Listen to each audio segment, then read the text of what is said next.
calcular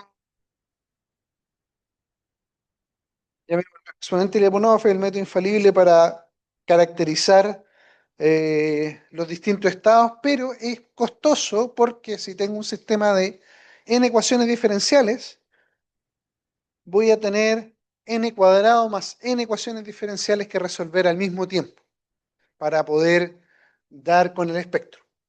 Entonces, claro, para un sistema de tres ecuaciones es fácil. Un sistema de cuatro se vuelve un poco más complicado, pero si uno quiere extender este mismo algoritmo a ecuaciones diferenciales parciales, donde dependiendo de la discretización, si uno usa la discretización más simple que hay, que es diferencia finita, al menos uno puede tener, dependiendo de la grilla, si el caso es extendido, quizás uno puede usar 500 puntos para discretización. Entonces, bueno, vamos a tener 500 más 500 al cuadrado. Bueno, entonces tienen que haber métodos donde uno no tenga que usar absolutamente todo o usar técnicas de discretización de las ecuaciones diferenciales parciales con mucho menos modos que tengan de alguna manera posibilidades de resolverlo, no sé, como punto de colocación tipo Chebyshev, donde uno necesita realmente mucho menos nodos para poder resolver, ¿no? Entonces, bueno, hay una manera de calcular también eh, de poder discriminar de manera bastante precisa, que es un indicador que lo hizo López Ruiz, Mancini y Carbet, esencialmente que es tomar series de tiempo y de alguna manera, en vez de usar, hacer como un indicador estadístico con un algoritmo de la forma siguiente, ¿no? Si uno toma la serie de tiempo, calcula el valor, la renormaliza, esencialmente este valor esperado entre 0 y 1, y después calcula todos los máximos locales asociados a cada uno de esos y se da un criterio, se da un valor, que el valor puede ser el valor medio, diciendo si el valor medio para cada uno de ellos es menor que la serie de tiempo, el máximo local es menor, entonces va a ser 0, y si es mayor va a ser 1. Entonces lo que uno hace es tomar la serie de tiempo con este algoritmo, binalizarlo, llevarlo a 1 y 0, esencialmente suponer un arreglo de microestados, que puede ser un cierto número para tratar de identificar un patrón, y después calcular esencialmente un histograma, con eso la probabilidad, y uno puede calcular la entropía. Hay múltiples maneras de calcular la entropía, de hecho se ha generalizado las maneras de poder hacer este algoritmo. Acá tomamos la entropía más simple, que es la entropía de información, y calcular el desequilibrio, que esencialmente acá es 1 partido por n, el valor global del P sub i al cuadrado, y la multiplicación de eso da este indicador de complejidad, ¿no? Entonces lo que uno hace, en vez de tener una serie de tiempo, binariza. Con esa binarización uno calcula el histograma, calcula la probabilidad de estar en ese lugar y va viendo. Ahora, este tiene un pequeño problema. ¿Dónde está el problema? En el otro caso era este acoplamiento, ¿no es cierto? Acá el problema es que uno tiene que identificar de alguna manera cuál va a ser el patrón, cuál va a ser el n específico con que uno va a tomar estas cadenas que va a repetir, ¿no? Y hasta que uno no encuentre el buen n, que se tiene que hacer loop, el cálculo esencialmente de la entropía y de la función de desequilibrio, y por ende después de este coeficiente de complejidad, no es el mejor. Análogamente, esto es para una serie de tiempo.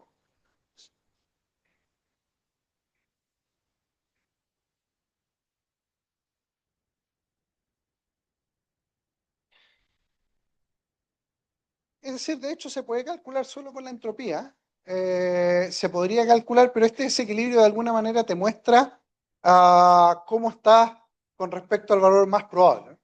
Es decir, yo diría que da acuciosamente mucho mejor. Eh, bueno, nosotros hicimos este cálculo, esencialmente, y comparamos de alguna manera, haciendo este cálculo, ahora va a ser 0 si es regular, y va a ser, si es mayor que 0, va a ser caótico. Y los gráficos, muy parecidos a los gráficos que vimos en la clase pasada, en función de los parámetros, dan más o menos el mismo tipo de comportamiento, ¿no? Ahora, esto es para una serie de tiempo, entonces uno también puede crear el equivalente a un espectro, es decir, damos en funciones radical de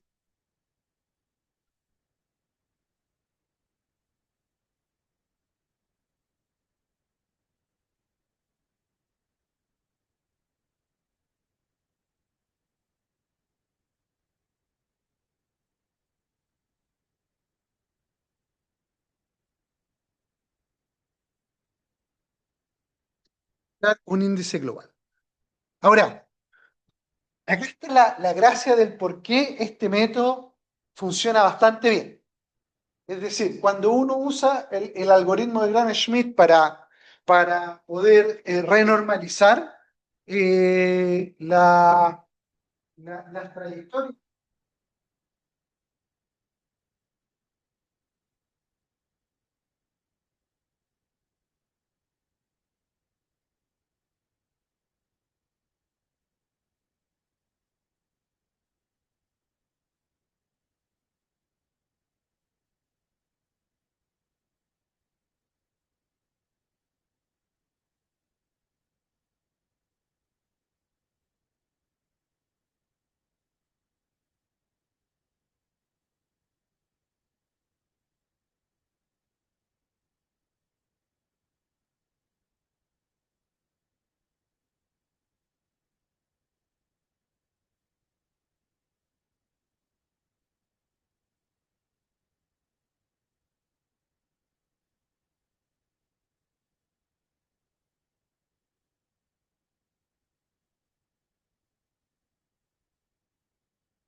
precisión, que es lo que uno requiere para que tus resultados consideres correctos, ¿no?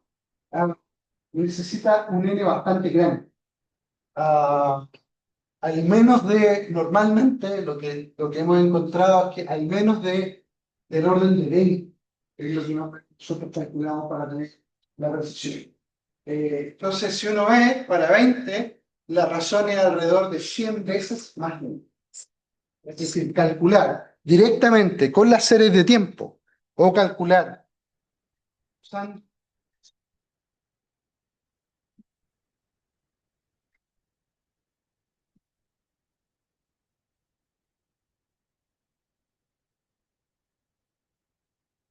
esta grilla debe tener alrededor de 2000 por...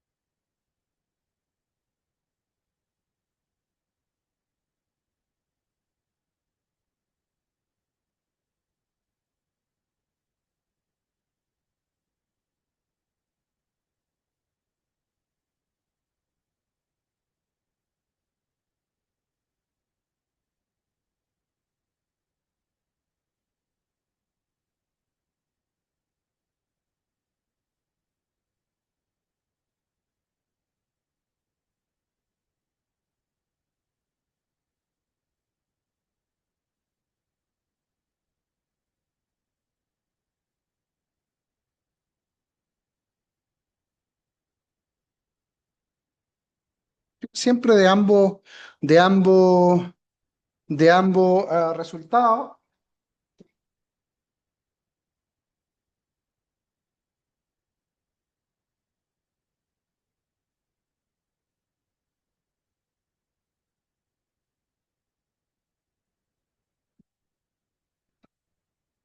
Y nos interesa la parte periódica, este método es fenomenal.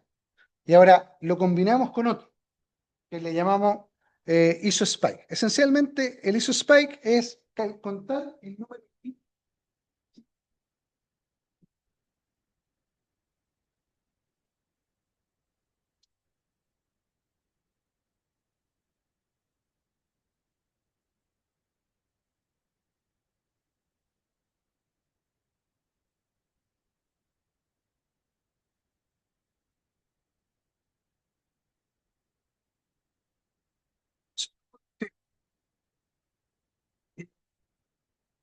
Son las periodicidades del sistema, ¿no? Como son los estados regulares, con exponentes de Lyapunov.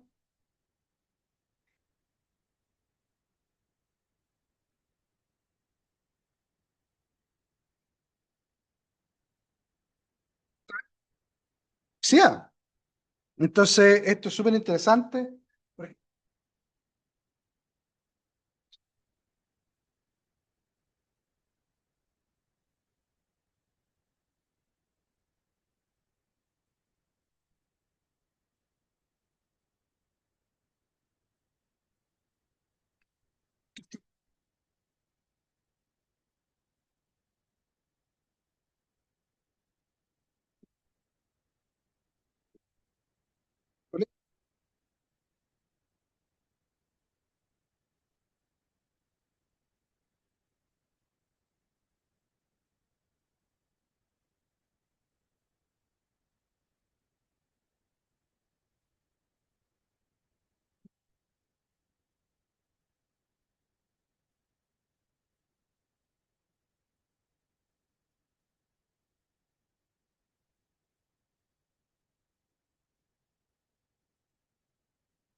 Bueno,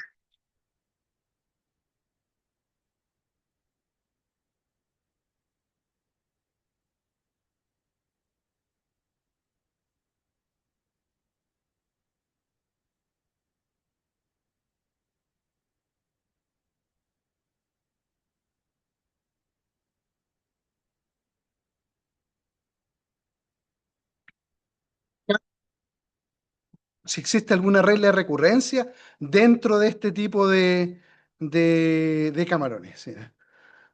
Así que eso. Entonces les voy a mostrar acá ahora un caso, otro caso de, como habíamos dicho, de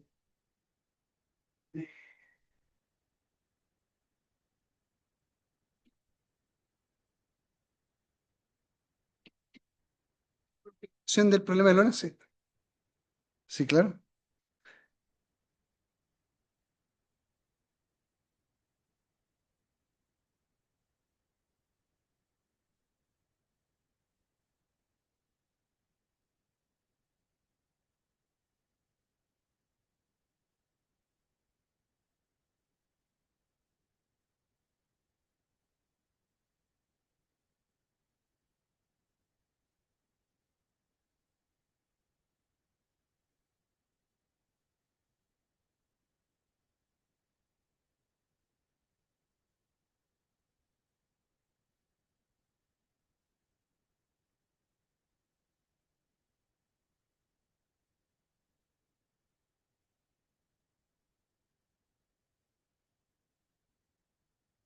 Lo que publicamos este año, realmente mostramos justo en este tipo de sistema los estados clasificados. Entonces, bueno, hay un problema que a mí me encanta, que es el problema de la convección de Rayleigh-Bernard, que le mostré el modelo de Lorenz. Pero la idea de este curso es ver de alguna manera de dónde salen esas.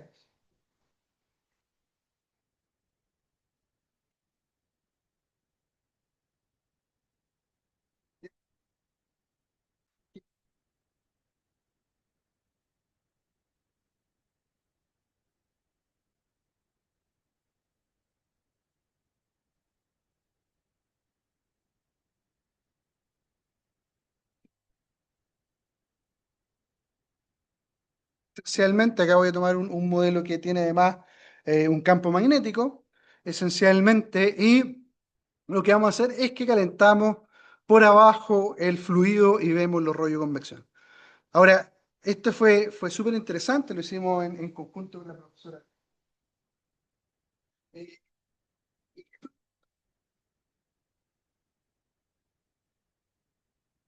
por esto que en realidad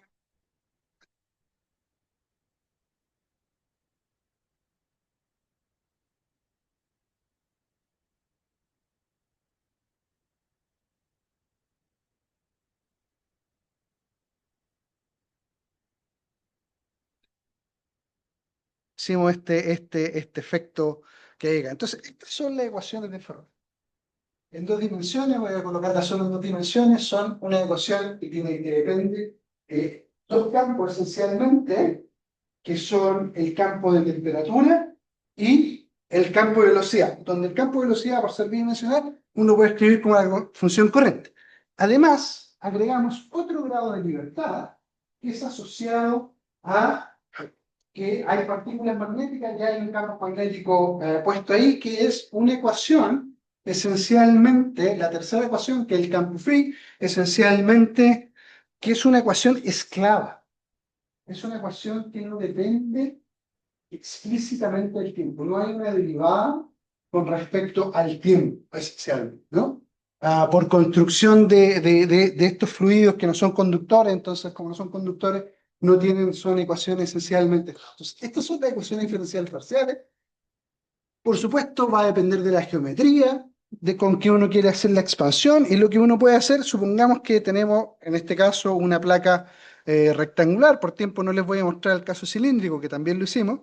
Y esencialmente lo que uno hace es expandir. En serie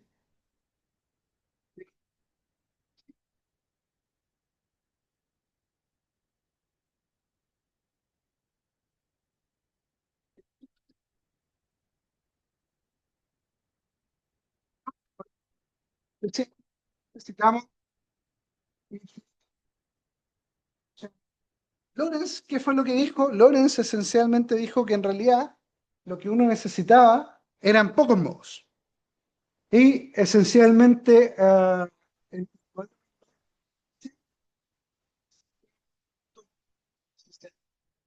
eso va a dar tres divisiones.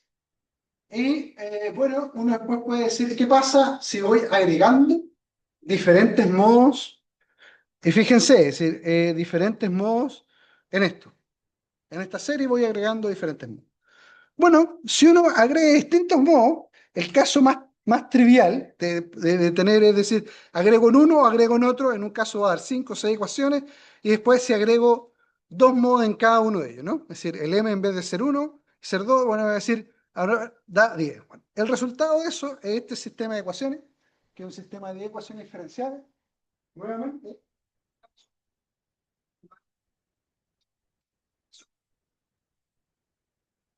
que es un sistema relativamente simple.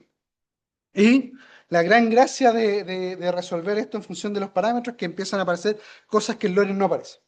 Es decir, en el Lorentz uno nunca encuentra estados hipercaóticos porque, primero que todo, es un sistema de 3 dimensiones. En 3 dimensiones no hay hipercaos. Y encuentra uno periodicidad y caos, bueno, de alguna manera. Y cuando uno hace el típico diagrama que es en función del número de Planck y el número de Rayleigh, aparece una selva de nuevos fenómenos. Aparece, por supuesto, los puntos fijos, aparecen estados periódicos, aparecen estados cuasi periódicos, aparece caos e hipercaos.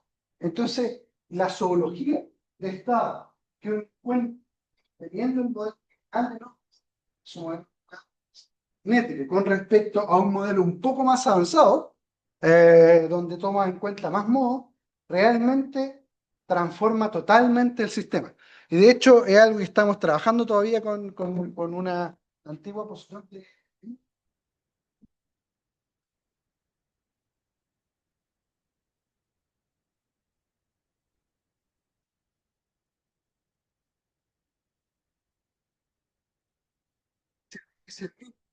para un modelo A, entonces vamos a decir que es cero. Si es diferente, vamos a decir que uno. Entonces, de alguna manera, con esto uno crea códigos de barra. Y con eso es súper interesante.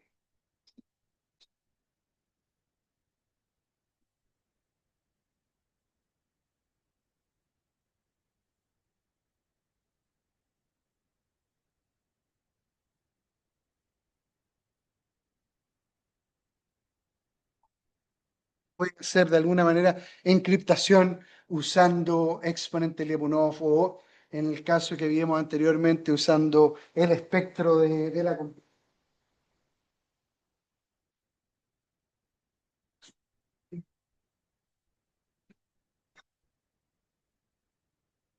encriptación caótica asociada a exponente de Lyapunov, que es una manera bastante precisa de encriptar la información.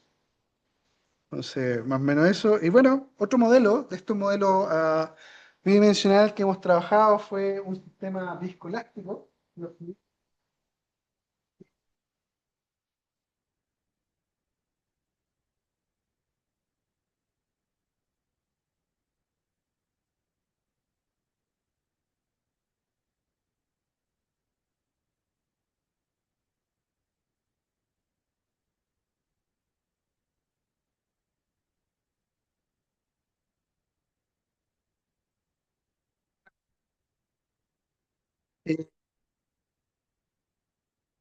Tercer modelo, que son un modelo de poro viscoelástico, y le colocamos además unas condiciones de contorno un poco más complicadas para poder colocar el feedback control. Y bueno, este es el sistema truncado, que es un sistema, nuevamente, un sistema ahora de 4 ecuaciones diferenciales, donde dos son asociadas a la temperatura y dos son asociados esencialmente al campo de velocidad. ¿Por qué? Porque ahora el campo de velocidad no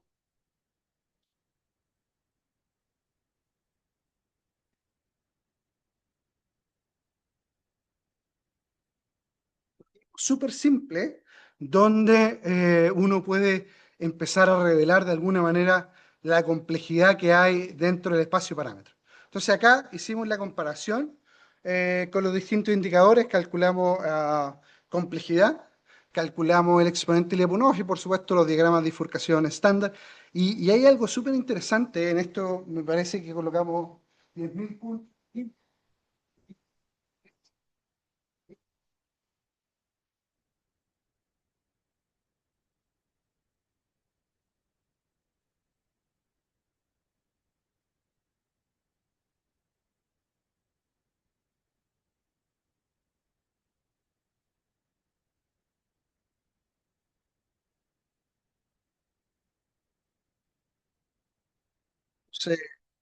Nosotros estábamos súper contentos, además creemos que de alguna manera nos simplifica la vida si es que después queremos estudiar los estados que son periódicos, ¿no? Porque, hoy en día ya no estamos tan enfocados en los estados caóticos, sino estamos mucho más enfocados en entender las distintas periodicidades. Ahora, otra cosa que es súper importante de revisar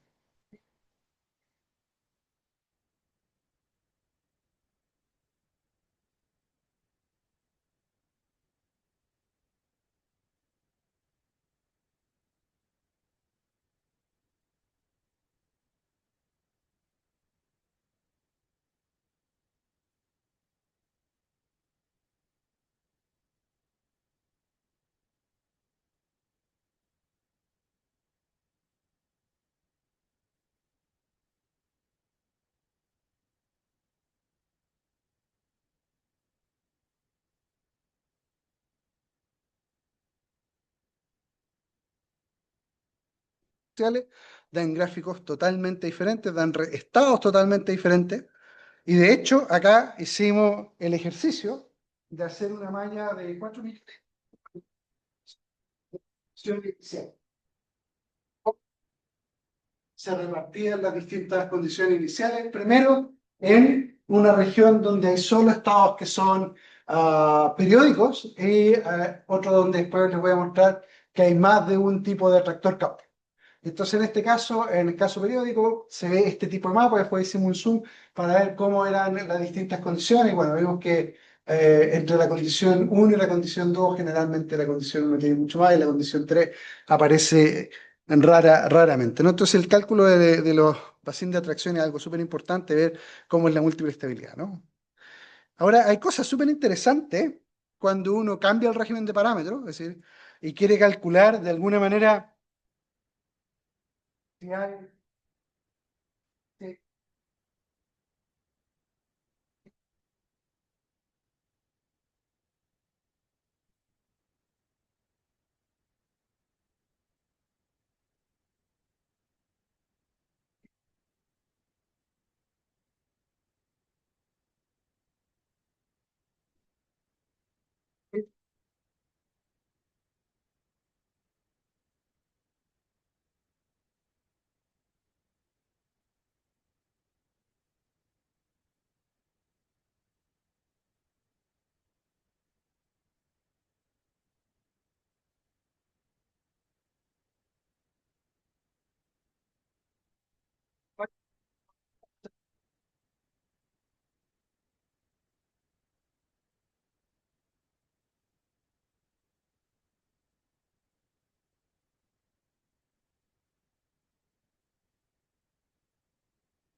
tipo de cosas distintas, ¿no? Entonces, bueno, acá de alguna manera yo le llamo esto como revelar un poco la complejidad de los espacios de fase, ¿no? Que aparecen estos múltiples estados. Ahora, otra cosa que es súper interesante calcular,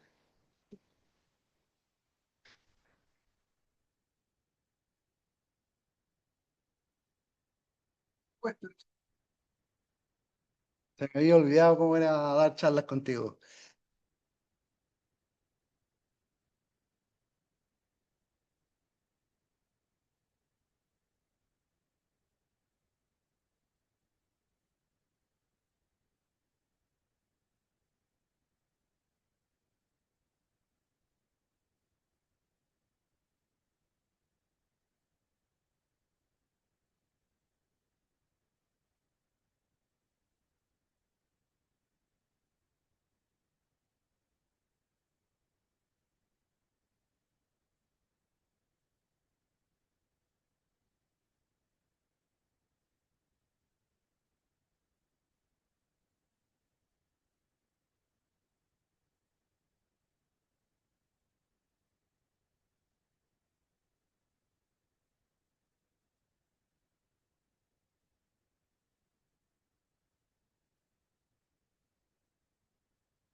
ya es mucho más difícil calcular esencialmente la homoclina, ¿no? Y bueno, uno acá revela de alguna manera, revela complejidad, ¿no? Y es lo que ayer les mostraba, es decir, después lo voy a volver a abrir, este tipo de diagrama o este otro diagrama que cuando uno entra en estos zoom, ¿no? Estos zoom iterativos, aparece y aparece y aparecen tipos de estructuras, ¿no? Es decir, claro, y esto, cuando hicimos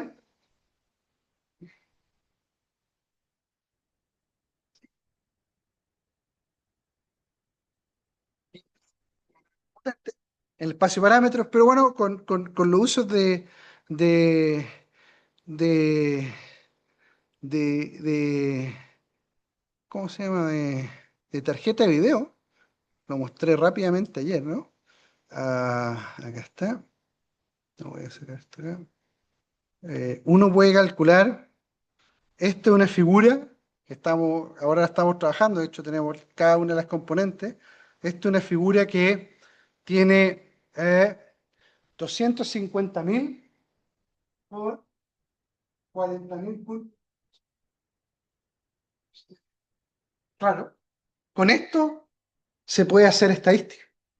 Entonces no necesitamos hacer los zoom iterativos, es prácticamente cuando uno jugaba con estos programas fractales, que uno jugaba con este modelo de Mandelbrot, iba jugando. Bueno, acá lo podemos hacer, esta ya está redimensionada porque si no, no la podría mostrar. Esencialmente, uno puede ir viendo esta complejidad. Ahora con esto,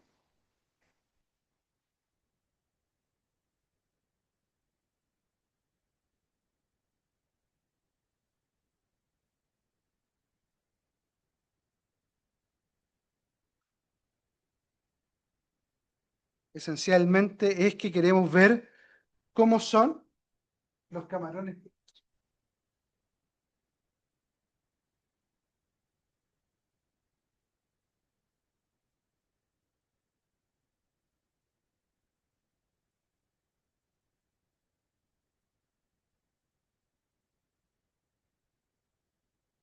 Se puede hacer con las técnicas estándar de cálculo. Es decir, ese gráfico nos demoramos en todo un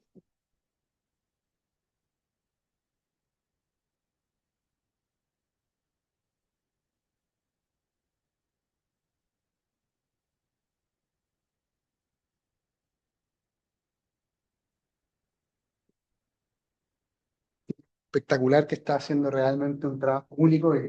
Hicimos el máster, que después le hicimos cosas también en Vena, trabajos de Vena, estábamos haciendo cosas de cómo usar la Vena, usar la huella digital. Entonces, bueno, y además estamos haciendo este caso, sistema de. Boris me había pedido que hiciera un poco más corto, entonces no sé si terminar ahora, porque todo lo que viene ya viene con espacio temporal. Entonces,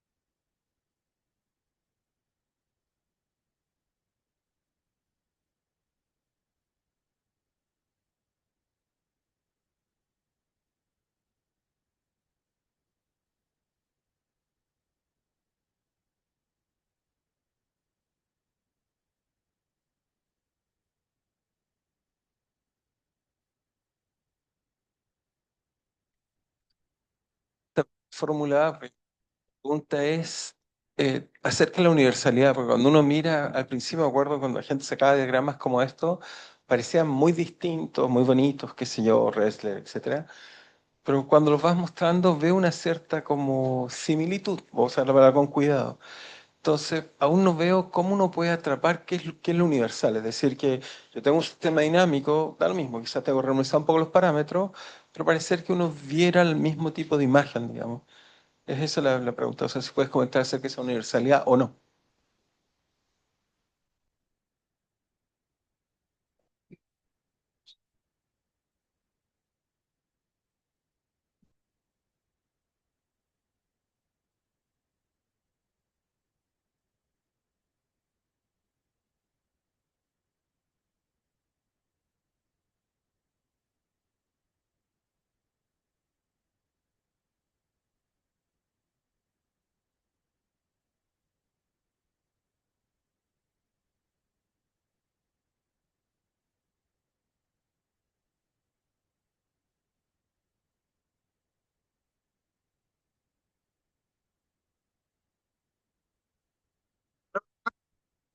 No hay una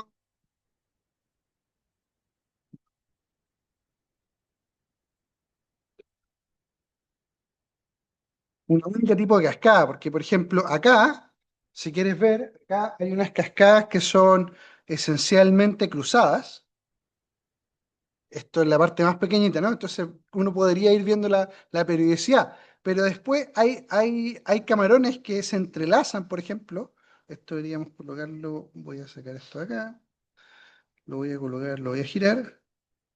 De alguna manera, por ejemplo, estas de acá. En estas de acá, las reglas de recurrencia ya las tenemos calculadas.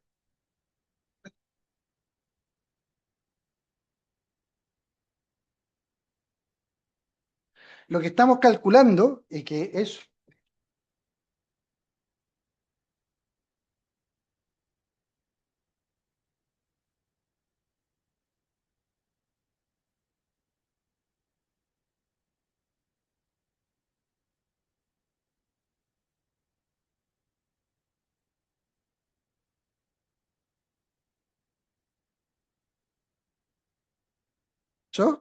en algunos casos, es decir, yo hasta sueño con este gráfico, ¿ah? Es decir, yo sé, es decir, forman estas redes, ¿no? Que son las patitas.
Es una tarea de clasificación súper fácil para una CNN. Si tú me dices que ya tienes los camarones identificados y tienes unos cuantos etiquetados con su regla de recurrencia, cuál es la periodicidad, y luego simplemente eso se lo pasas a una CNN y le dices que te busque de diferentes tamaños, es una tarea trivial.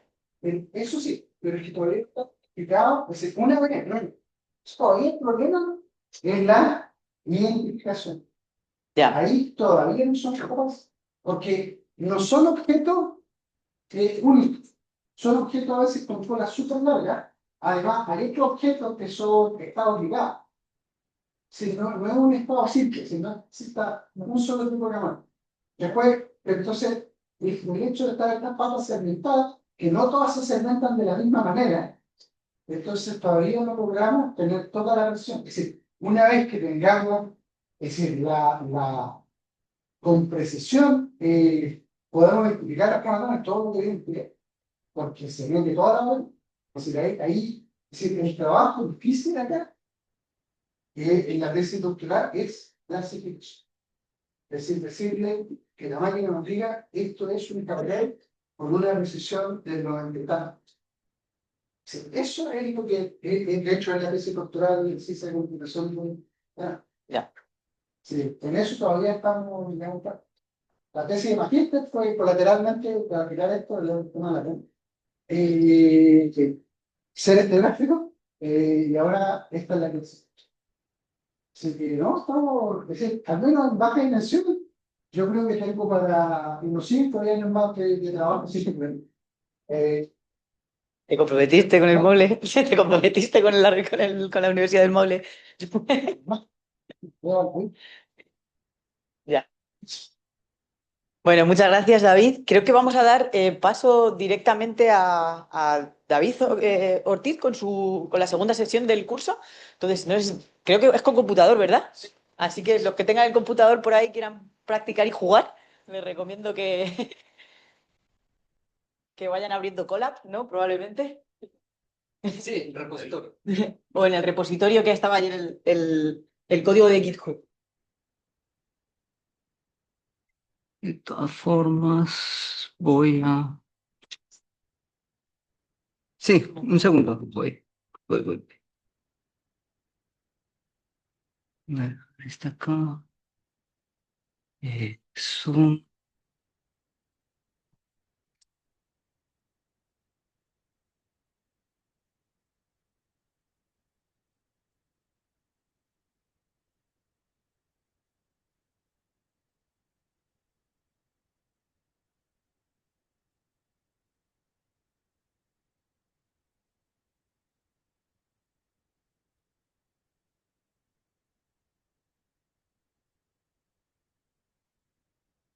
Nuevamente el código QR para acceder. Eh, Damos 2 minutitos y empezamos entonces con la parte práctica. ¿Ya?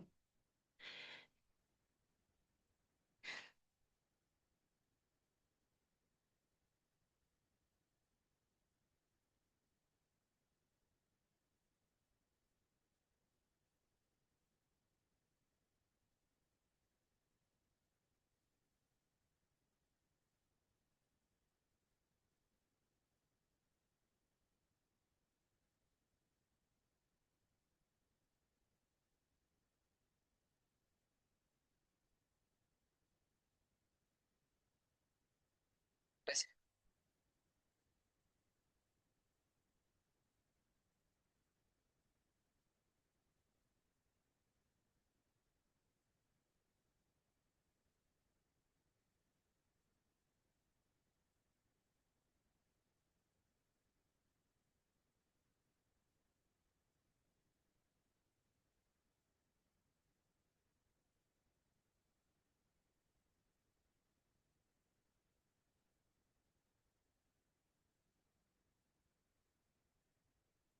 ¿Escuchan? Ya. Bueno, muchas gracias. Bienvenidos a esta segunda parte. Eh, La idea entonces en este segundo taller es centrarnos ya a la parte práctica. Yo espero que se solucionen muchas de las dudas que en la parte teórica seguramente se han dado. Bueno, la idea es que se vaya siendo un poco interactivo. Si tienen alguna duda, me vayan haciendo consultas. Hay cosas en las que hay que profundizar harto, bastante. En ese caso, los motivo para que si encuentro que la pregunta es un poco más profunda, conversemos más adelante para poder terminar completamente el minicurso y poder avanzar mañana viernes en la segunda parte. ¿Listo? En el taller de hoy vamos a ver un problema directo. Los que están en el GitHub pueden acceder perdón, aquí en la carpeta Notebooks y van a encontrar este, este notebook, un segundo,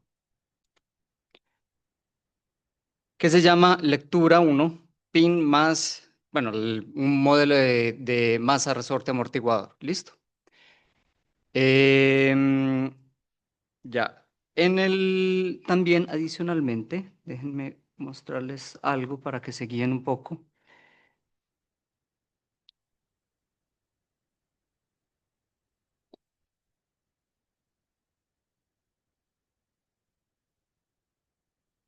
Ya, este debería ser el README. Este debería ser el README que tienen en el repositorio, ¿ya? Podrán encontrar... Uy, está fallando. Déjenme un segundo. Ah,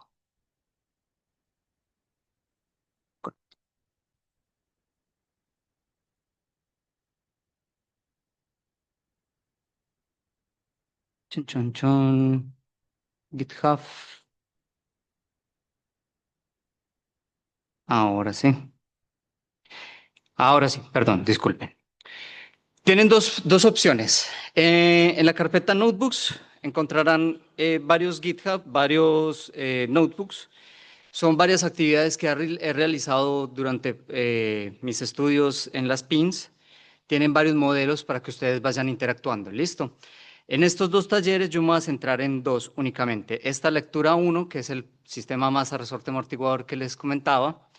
Y mañana vamos a ver la cuarta lectura, que es el problema inverso, ¿ya?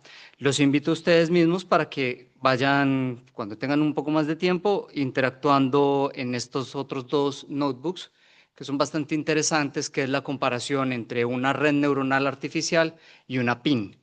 Y van a ver que al entrenar una red neuronal no se va a converger a una solución, sino que de hecho va a haber una especie de sobreentrenamiento dentro de los datos que nosotros tenemos, ¿ya? Y bueno, la lectura 3 es un problema de difusión bastante sencillo, lineal también. Y mi objetivo con ese problema es que ustedes observen que nosotros podemos hacer derivaciones también en dominios bidimensionales, que era uno de los ingredientes que yo les comentaba al momento de nosotros programar una PIN. ¿Listo? Entonces, volviendo al README, tienen dos opciones.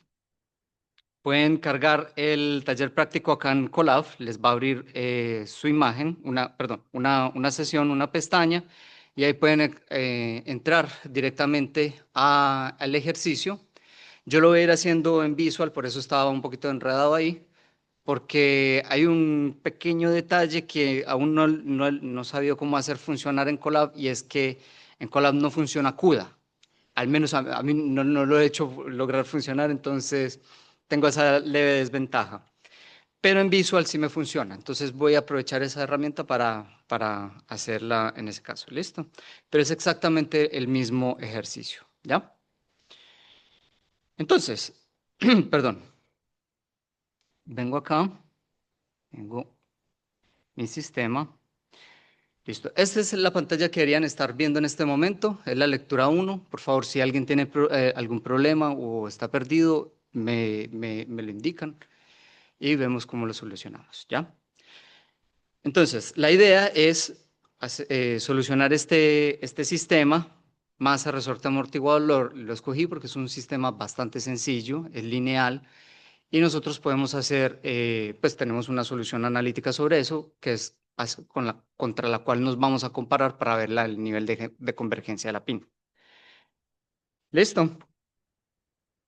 Ahora, en la actividad lo que quiero es recapitular este esquema que yo les mostré, que es un esquema base o con el que uno trabaja inicialmente, o es un esquema que tiene los ingredientes básicos para poder nosotros programar una PIN, ¿ya? Recapitulando un poco lo que vimos ayer, primero necesitamos nuestro modelo matemático, ¿ya? Modelo matemático para poder incluir la parte física a la red neuronal, ¿ya? Conversamos que puede que no exista un modelo matemático, y de hecho, ahora recordando la presentación del invitado internacional, él hablaba justamente de eso, que no necesariamente tenemos modelos matemáticos, ¿ya?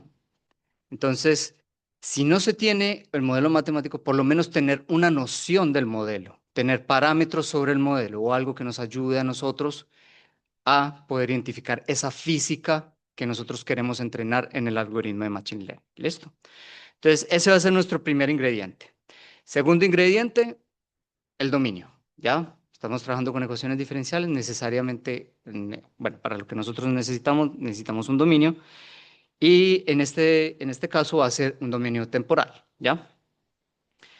Tercero, la red neuronal, ¿ya? Lo que les comentaba, nuestra idea principal acá es que simplemente esta red neuronal va a funcionar como subrogante de nuestra variable objetivo, nuestra variable a encontrar, ¿ya? En el caso del sistema masa-resorte es nuestra variable x, que es por la cual nosotros vamos a encontrar la posición de la masa, ¿listo? La red neuronal sí o sí va a recibir como parámetros de entrada, en este caso, en este sistema, solamente estos puntos temporales, ¿ya? Esa es la entrada de la PIN. No son imágenes, no son colores, no es los puntos coordenados de mi sistema, ¿listo? Tercero, tenemos la salida. Y vamos a tener salidas como vamos a tener incógnitas de nuestro sistema. ¿Listo? Recapitulando un poco lo que les comentaba anteriormente, en el modelo, por ejemplo, de Navier-Stokes, yo tenía un campo de flujo, de velocidad y tenía un campo de presiones, ¿ya? Entonces tenía 4 salidas de mi red, que era presión, y las 3 velocidades en los 3 ejes, ¿ya? En este caso, voy a tener solamente una salida que va a ser X, ¿ya? Y lo más importante es esta relación de aproximación. Cuando yo estoy entrenando la PIN, lo que estoy entrenando es esa variable incógnita que yo estoy descubriendo, ¿ya? Vamos ahora sí a adentrarnos un poquito en la diferenciación automática, que es esa herramienta vital para las PINs. Construir, vamos a construir como quinto paso la función de coste, y ahí es donde nosotros introducimos esa física para que la red neuronal la aprenda. Y por último, definimos nuestro modelo de gradiente descendente, que va a ser un optimizado Adam, y cerramos el ciclo de entrenamiento, ¿ya? Eso es lo que vamos a ver hoy puntualmente. Vamos a verlo cada paso y al final lo que vamos a hacer es condensar en un solo código y eso es lo que vamos a correr y vamos a ver el resultado, ¿listo? Bueno, y finalmente, luego de hacer el ciclo de entrenamiento y testear el entrenamiento, lo que vamos a hacer es ver nuestro resultado versus nuestra solución analítica, ¿ya? Bueno, lo primero que se van a encontrar es un conjunto de funciones que son útiles, son auxiliares, esas no es necesario que las modifiquen, sino que van a servirnos para graficar y poder llevar a cabo el taller, ¿ya? Entonces esto me lo va a pasar. Bueno, una pequeña especificación de lo que había dicho anteriormente. Acá es donde se decide si voy a utilizar CUDA o voy a utilizar CPU. Nuevamente, si ustedes corren este código acá, cuando yo lo corro, aquí me aparece CUDA, a ustedes les va a aparecer CPU, ¿ya? Esa es la diferencia y la otra diferencia es que a ustedes probablemente se les demore un poquitito más que a mí, ¿ya? Entonces no se preocupen si está lenta la convergencia, si están saliendo lentas las iteraciones, ok, pero es simplemente eso, ¿ya? Sí, saben cómo habilitarlo, el código está, simplemente solamente es ponerlo, sino que nunca he dado con el punto de cómo se hace eso. Entonces, voy a hacer una cosita acá. Listo. Ya, entonces, primera parte, ¿sí?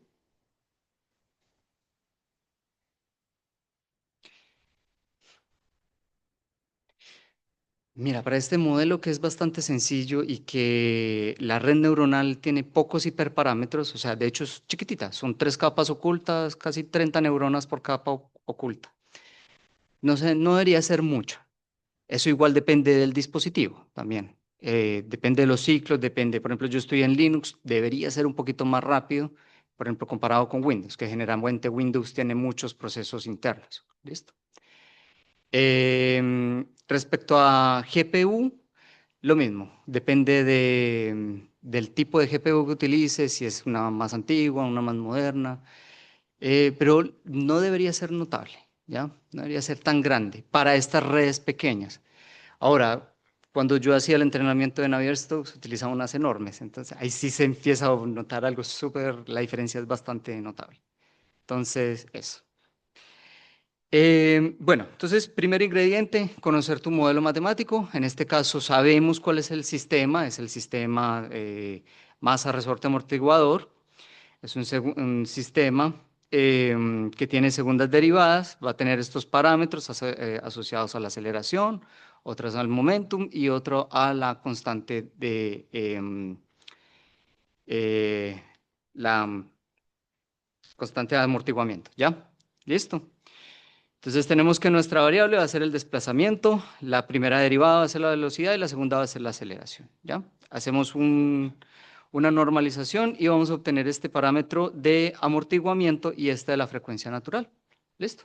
Sabemos que cuando nosotros perillamos sobre estos parámetros vamos a controlar las oscilaciones y la forma en la que tiende simplemente al punto estable. ¿Listo? Muy sencillo, no tiene mucho del otro mundo. Y aquí empezamos con nuestra primera línea de código, que es los parámetros con los que nosotros vamos a trabajar, ¿ya? Posteriormente, cuando finalice este ejercicio, les recomiendo a ustedes empiecen a mover estos pequeños parámetros asociados al modelo físico y me gustaría que le prestaran atención a este parámetro de acá, ¿listo? Al de la frecuencia natural. Y yo no sé si ustedes se acuerdan que ayer en uno de los contras que les mencionaba de las pins es lo del sesgo espectral. Pues justamente si ustedes mueven esa frecuencia, la ponen más alta, van a ver que la pin le va a costar converger más. Incluso puede llegar a pasar de que ustedes le pongan muchas iteraciones y parezca que no está convergiendo. ¿Listo? Pero es justamente porque las pins son malas aproximadoras de las altas frecuencias, ¿ya? Eso tiene un sentido y es que las funciones de activación funcionan como filtros pasabajas. Entonces, las frecuencias que son muy altas les va a costar entenderlas, les va a costar llegar hacia ellas, ¿listo? Entonces, los motivos para que posteriormente lo trabajen y lo modifiquen. Perdón. Listo. Segundo punto, definición del dominio, que en este caso va a ser temporal, ¿ya? Entonces, en esta etapa se define un dominio sobre la cual la pin será entrenada. ¿Listo? El tiempo t se discretiza en un conjunto de puntos uniformemente espaciados dentro del intervalo c a el tiempo que nosotros vayamos a utilizar. Aquí entra también parte de lo que yo les decía, hay gente que utiliza estrategias para definir el dominio. Yo puedo utilizar una geometría común y corriente, lo más uniforme, podría utilizar una grilla totalmente, utilizar tetraedros, no hay problema. Hay métodos que incluso se encargan utilizan GANs, para los que son conocidos de Machine Learning, para establecer dónde deberían haber una mayor cantidad de puntos dentro del dominio. Eso es bastante interesante porque se evalúa, el sistema va evaluando cómo va convergiendo justamente en esos puntos y dice, voy a poner más ahí. ¿Listo? Pero para este caso podemos trabajar en una grilla completamente uniforme. ¿Listo? Ahora, este dominio, vamos a crear dos dominios de evaluación.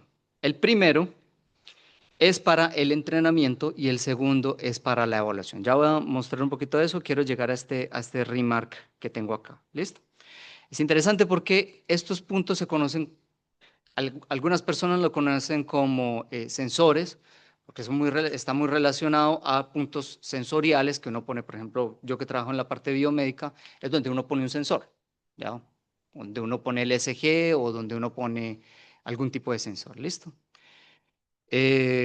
Matemáticamente lo conocemos generalmente como punto de colocación porque está muy relacionado a los métodos de colocación que uno utiliza en métodos numéricos, ¿ya? Que uno tiene un delta, una integral y simplemente sale el punto donde nosotros estamos evaluando nuestra función, ¿ya?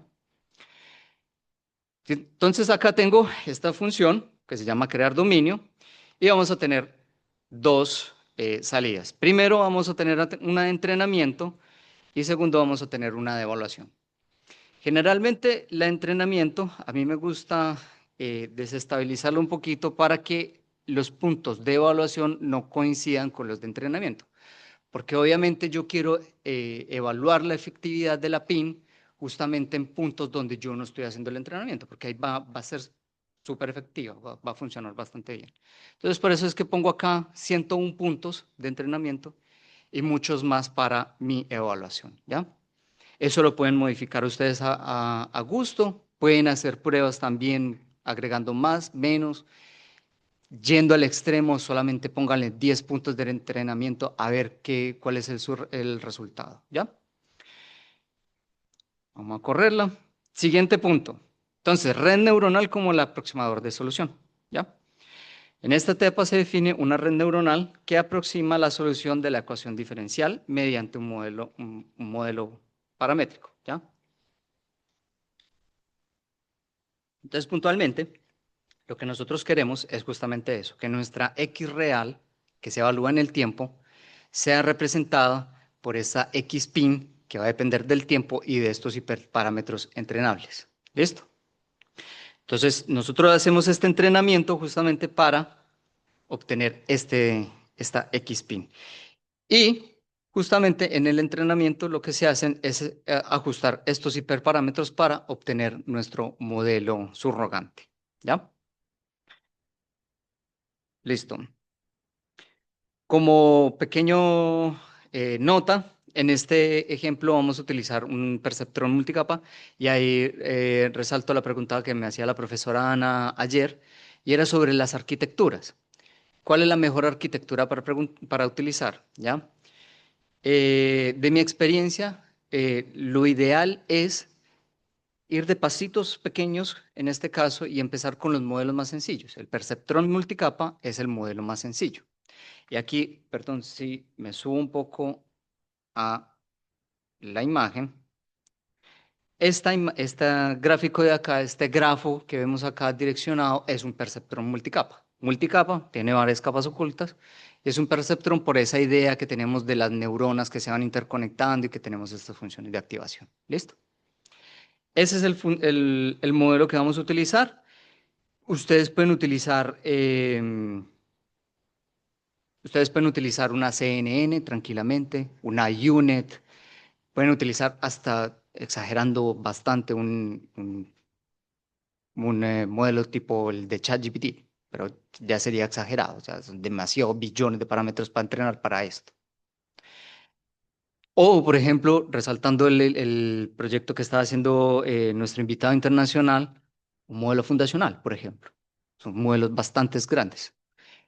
Lo importante, empiecen con un modelo pequeño, sencillo como este, y después vayan escalando y empiecen a ver cuál modelo puede servir más. Hay varios papers muy interesantes en los que se han evaluado ciertas convergencias, o sea, ciertas tendencias de ciertas arquitecturas de redes que funcionan mejor para ciertos problemas físicos que para otros, ¿ya? Pero eso nuevamente no es algo que esté completamente establecido, sino que apenas, al ser algo como muy reciente, apenas se está explorando y se está investigando. Listo. Entonces, eso, tenemos nuestra red neuronal que va a ser nuestra función subrogante. Yo les dejo esta clase. Ah, bueno, algo que me faltó mencionar al principio. No sé si ya lo notaron, el código que yo estoy utilizando en este momento es PyTorch, el paquete. ¿Listo? Y PyTorch, la definición de la red neuronal siempre tiene que ser con esta clase que importa esta función. Y tú acá justamente puedes definir la arquitectura que tú quieras. ¿Ya? A mí me gusta, se me perdió el mouse, ahí. A mí me gusta ingresar las capas ocultas de esta forma, es una lista. ¿Listo? La primera posición te indica la entrada. En este caso, es una variable que es la temporal, una sola neurona. ¿Listo? Aquí, en esto, va a tener dos capas ocultas de 10 neuronas cada una. ¿Se ve? ¿Sí? De 10 neuronas cada una. Y la salida va a ser 1, que va a ser mi X. ¿Listo? Este ciclo de acá me crea las capas ocultas. ¿Listo? Según este número, esta lista que yo les estoy dando. Y aquí ingreso la función de activación que va a ser la tangente hiperbólica, ¿ya? Adicionalmente, pongo esta definición acá. Es un pequeño truco que se recomienda en el momento de entrenar las pins y es la inicialización de parámetros, porque como las pins se pueden pensar como un sistema dinámico, uno necesita una especie de condición inicial en el entrenamiento y entre mejor sea la selección de estos hiperparámetros, mejor va a ser la estimación, ¿ya? Existen varios esquemas, el que más se recomienda es el Xavier-Glorot, que es el que les pongo acá. Entonces, ese es ideal para lo que nosotros necesitamos. Y por último, está la evaluación de la red neuronal, ¿ya? Listo, continuamos. Cuarto ingrediente, diferenciación automática en PyTorch, ¿ya? La diferenciación automática la vamos a hacer con una función propia de PyTorch que se llama autodiff y lo que hace justamente es eso, la diferenciar automáticamente nuestra red neuronal. ¿Qué es lo que pasa? Vamos a volver a mi esquema aquí. Fíjense que lo que nosotros queremos es calcular las derivadas de la red neuronal. Y lo que yo les comenté es que hace mucho tiempo no se podía hacer este concepto de pins justamente porque faltaba este ingrediente, que cómo derivamos una red neuronal. ¿Listo? ¿Cómo se deriva? Entonces, esta herramienta funciona súper bien. Es basada en un concepto de números duales, la verdad lo desconozco un poco, pero te permite obtener la derivada exacta de tu función en ese punto. Entonces nosotros tenemos puntos de colocación, tenemos una función que va a ser nuestra red neuronal que se va a ir entrenando, por lo tanto yo puedo saber cuál es la derivada de esa red neuronal justamente en ese punto, ¿ya? Si necesitamos dos derivadas, aplicamos dos veces el autodiff, ¿listo? Y con eso nosotros podemos obtener derivadas parciales en el tiempo y en los ejes coordenados o en el dominio que nosotros estemos trabajando. Listo. Entonces, ¿cómo funciona esto? Acá hay una función que simplemente va a tomar el input, que en este caso va a ser nuestra red neuronal, perdón, los outputs va a ser nuestra red neuronal y el input va a ser nuestro vector coordenado, que para este ejercicio sería el tiempo, ¿ya? Y estos son parámetros que generalmente yo dejo establecidos para no tener son condiciones que uno puede agregar para mejorar ciertas condiciones de los gradientes, pero son parámetros más técnicos dentro de PyTorch, ¿ya? Y aquí viene un pequeño ejemplo. Entonces, vamos a derivar con el autograd una función cuadrática, ¿ya? Y vamos a definir simplemente 3 puntos, 1, 2 y 3. Si yo evalúo estos 3 puntos en nuestra función cuadrática, obviamente vamos a tener 1, 4 y 9, ¿ya? Pero la pregunta es, ¿cómo obtenemos la derivada de eso? ¿Cómo la obtenemos numéricamente o simbólicamente para que PyTorch la pueda entender? Entonces lo que nosotros hacemos es calcular el grad, que es la función que definimos, ponemos nuestra función y nuestro dominio x, ¿ya? Si quiero sacar una segunda derivada, lo que hago es tomo esta primera derivada y simplemente la anido acá, ¿ya? Podría tomar tranquilamente este grad y ponerlo aquí, ¿listo? O como nosotros siempre jugamos entre primeras y segundas derivadas entre nuestros modelos físicos, lo ideal y mi recomendación es, para mantener un buen orden en el código y que sea limpio, pónganlo uno por uno. Si no, se les va a enredar esto. El modelo de Navier-Stokes son muchas derivadas, entonces se les vuelve muy grande y mejor por orden tenerlos así bien numeradas, ¿ya? Y esto va a ser el print. Entonces, si yo lo imprimo, tengo acá mi x, 1, 2, 3. Si yo evalúo en mi función cuadrática, voy a tener 1, 4 y 9. Y si saco la derivada, la derivada sería 2x, entonces tengo 2, 4, 6. Y la segunda derivada de x al cuadrado sería la constante, sería 2. ¿Listo? Entonces, fíjense que con esta herramienta yo puedo derivar estas funciones. Y aquí lo tengo comentado porque obviamente no me va a dar un resultado entendible, pero la forma en la que se deriva la red neuronal es creando la red neuronal, ¿listo? Acá, en esta función, y tomo el gradiente de esa red neuronal y la derivo respecto a mi función objetivo. ¿Ya? Listo. Eso sería entonces el cuarto ingrediente, que no lo mencioné la clase de ayer. Es vital, importante, para yo poder definir esas derivadas. ¿Listo? Viene quinto ingrediente, la función de pérdida. Y esta es la pérdida informada por la física, ¿ya? Y este quinto ingrediente es el que me convierte la PIN en una PIN. Y eso es lo que agrega ese physics inform al neural network, ¿ya? Entonces, en este caso, yo tengo mi sistema dinámico y lo que voy a hacer es, en todos los casos, así yo tenga fuerzas constantes, fuerzas de cuerpo y todo esto, lo voy a pasar a un lado de la igualdad y lo voy a igualar a cero, ¿ya? Lo que voy a hacer es un residual, voy a formular un residual sobre esa función. Y es un residual porque a medida que se va a ir haciendo el entrenamiento, se van a ir estimando los parámetros, obviamente esto va a dar diferente de cero y al momento de yo hacer el gradiente descendente y optimizar esos parámetros de la red, este va a ir descendiendo. Ese es nuestro objetivo, hacer que se reduzca esa función residual, ¿ya? Entonces yo simplemente hago eso.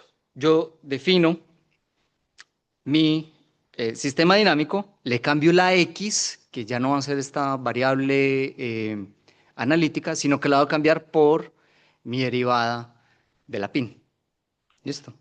Y esto, como les digo, hago el residual, lo defino y lo defino igual a cero. Y bueno, algo que acabo de caer en cuenta que no lo mencioné anteriormente, pues necesitamos condiciones de frontera, ¿cierto? Entonces lo primero que tenemos acá es condiciones iniciales y vamos a tener condiciones iniciales de la posición y vamos a tener condiciones iniciales de la velocidad, ¿listo? Y en este caso nosotros trabajamos en la misma forma. Va a definir para la posición la PIN y ojo, fíjense que arriba en la ecuación diferencial, en la ODE, yo la estoy evaluando en el tiempo, en todo el tiempo, en todo mi dominio, ¿listo? En cada uno de los puntos que yo definí. Acá solamente la voy a evaluar en el cero, por ser tiempo igual a cero, que sería mi condición inicial, ¿ya? Eso bueno, acá debo pasar este X bueno, sumarlo y ponerlo, igualarlo a cero para hacer ese residual nuevamente. Acá se me fue eso. Pero se debe mantener la misma idea entonces de la primera, ¿ya? Y esta sería entonces la ecuación. Uy, ¿qué pasó?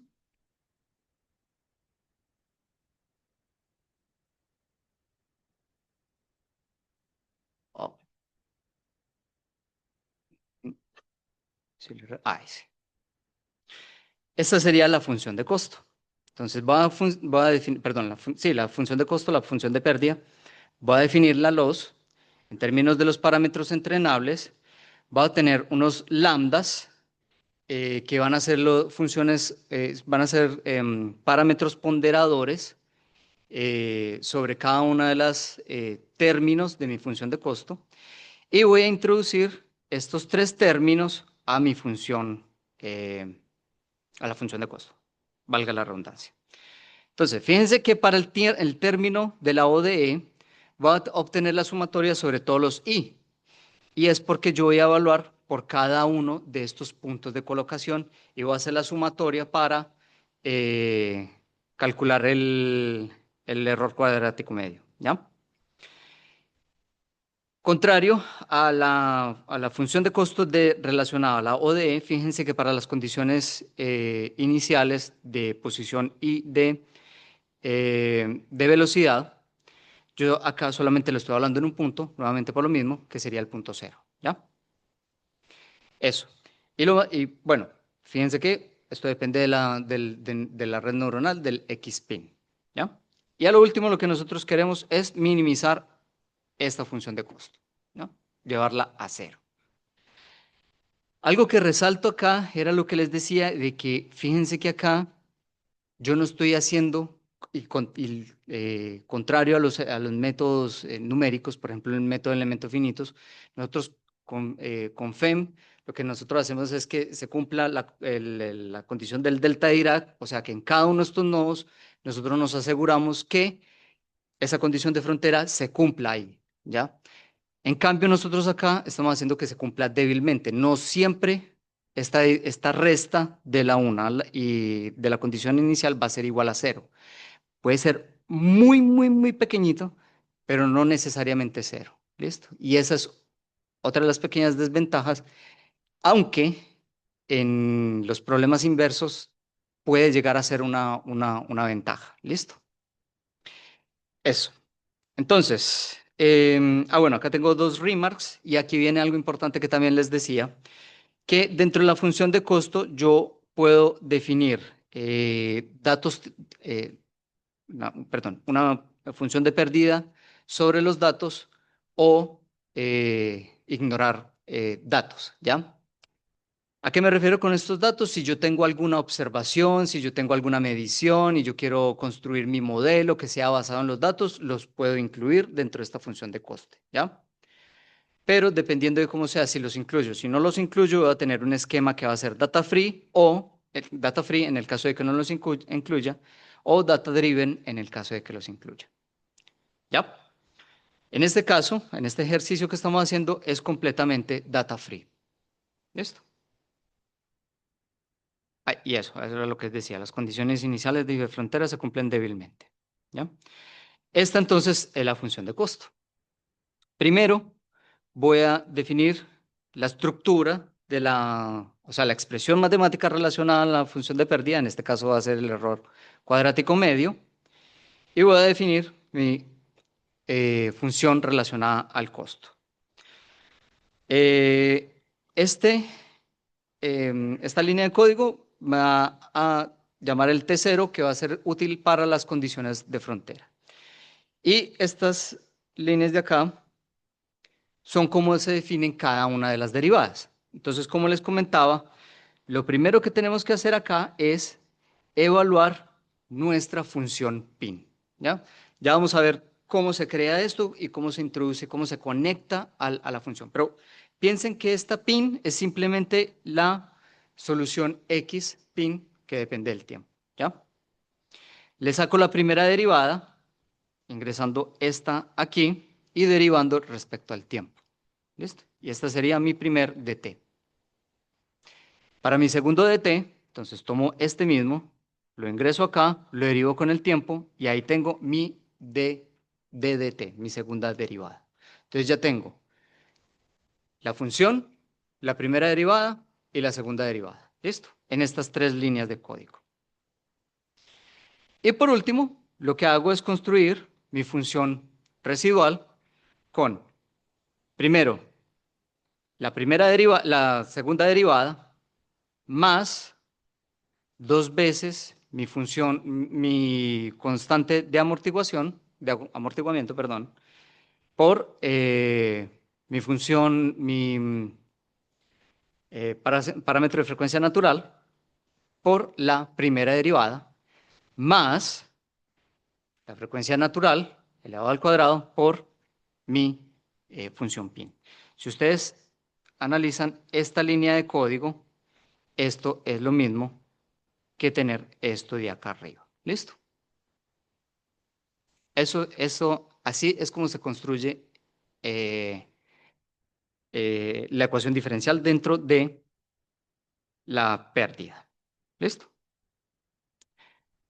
A esa función entonces lo multiplicamos, bueno, perdón.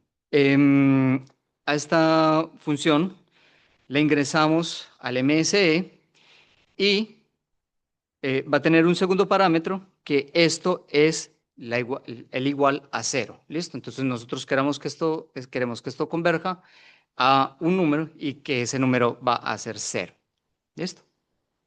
Lo multiplicamos por el coeficiente lambda y obtenemos la pérdida relacionada a la ecuación diferencial. ¿Listo? Para la primera condición, que es la condición de posición, entonces evaluamos la PIN, ¿ya? En ese punto que definimos anteriormente, que sería S0. ¿Listo? Y obtenemos la primera condición. La volvemos a ingresar acá y la restamos por ese 0 que tenemos acá, que tenemos de condición inicial. ¿Ya? Y para la velocidad, como la velocidad depende de una derivada temporal, entonces evaluamos la PIN en ese T0, le sacamos el gradiente respecto a ese T0 y obtenemos el HBC. Nuevamente lo agregamos acá y sumamos las tres expresiones. ¿Ya? Con eso construimos esta función de pérdida.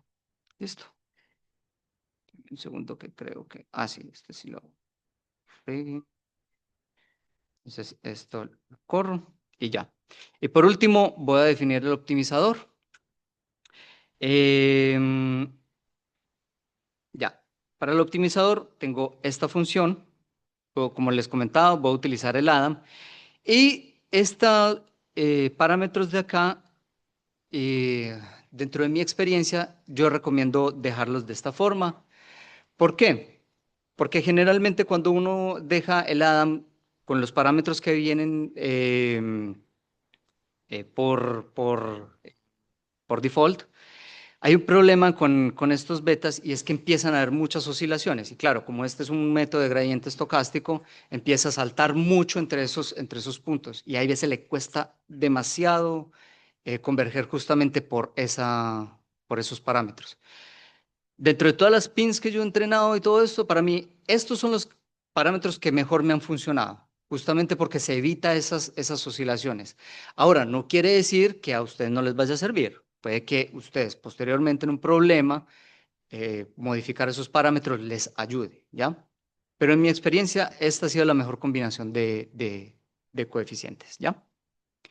Listo, terminamos con el último ingrediente. Vamos para el ciclo de entrenamiento. El ciclo de entrenamiento lo que hacemos es iterar sobre estos ingredientes para ajustar esos parámetros. ¿Listo? Entonces voy a correr esto acá.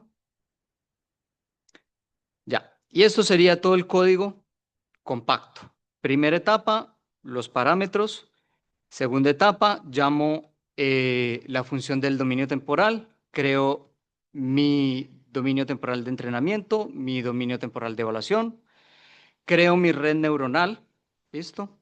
Le pongo esta semilla porque como todo esto se genera aleatoriamente para que no cambie en cada una de las iteraciones, lo dejo fijo. Esta red va a ser una entrada, que va a ser la temporal, 3 capas ocultas, que van a ser 30 neuronas, y una sola neurona de salida, que sería mi X. Creo mi red neuronal, acá, llamando a la función anterior, y yo puedo evaluar el número de parámetros con esta función. De hecho, lo voy a hacer mientras que se va entrenando. Tengo en total 1952 parámetros, una red bastante pequeña. Eso. Cuarta y quinta etapa,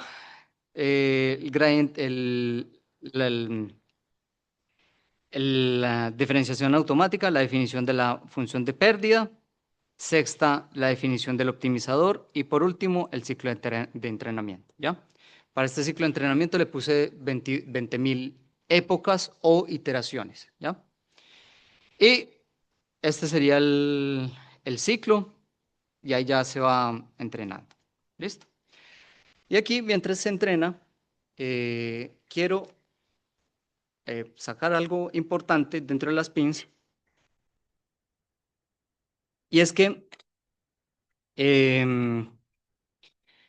puede pasar que en muchas ocasiones la función de costo descienda, pero su problema puede que no esté convergiendo, ¿ya? Eso puede ser contraintuitivo porque me va a decir, profe, pero si usted me dijo que ahí existe un teorema que dice que las redes neuronales van a converger a la solución. Lo que pasa es que, y ahí es donde viene toda esta investigación que se está desarrollando sobre las cotas de error de las redes neuronales, y es que la función de costo se evalúa sobre la función, mientras que lo que a nosotros nos interesa son las derivadas, ¿ya? La ecuación diferencial. Y eso genera una cierta discrepancia entre lo que es la función de costo y una función de error, por ejemplo, una norma L2. ¿Listo? Entonces, mi recomendación, y esto es importantísimo, porque si ustedes hacen un paper de PIN y no lo incluye, lo primero que le va a hacer el revisor es incluya normas numéricas, normas L2, normas LP o una norma que pueda cuantificar cuál es el error en todo su dominio. ¿Listo? Ya. Entonces, en este caso, ahí convergió y vamos a hacer la validación. Bueno, acá tengo la solución analítica, la función para la solución analítica. Vamos a pasar esto un poquito rápido y vemos que el error relativo para este caso es 0.002. ¿Ya? Es un error bastante bajo. Podemos encontrar que ay,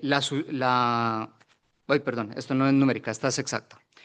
La solución predicha por la PIN está completamente encima, bueno, completamente encima no, pero sí bastante ajustada a la solución exacta. ¿Listo? Se ve bastante bien y si vemos la diferencia absoluta es bastante baja, ¿ya?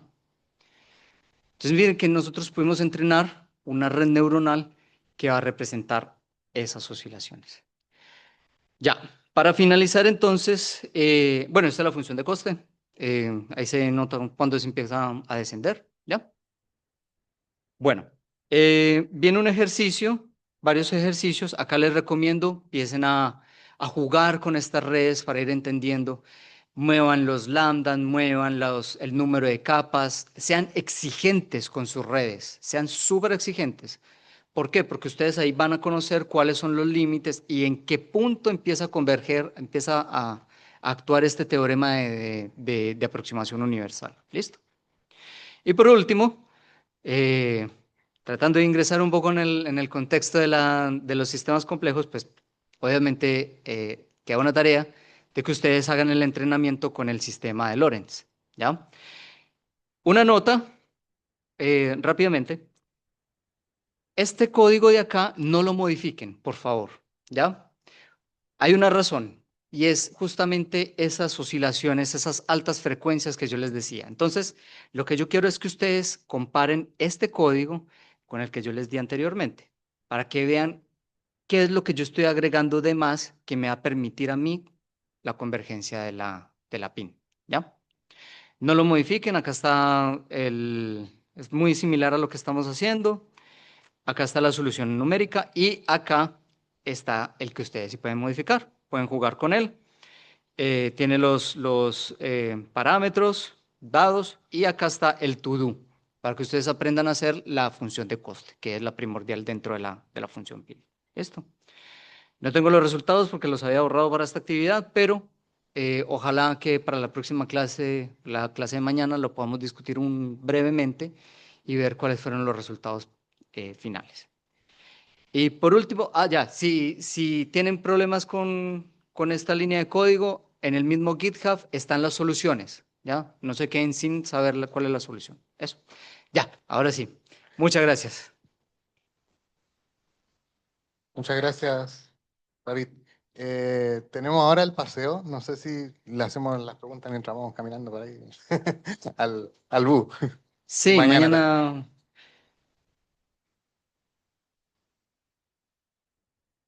Sí, o sea, lo ideal es intentar comprender lo que se conversó y llenar estos to-do con el código que se tenía que hacer. Si en algún momento te está complicado o algo, está la solución, está montada en el GitHub. Entonces, solamente es buscarla y pegarla y empezar a jugar con esto. ¿Listo? Súper.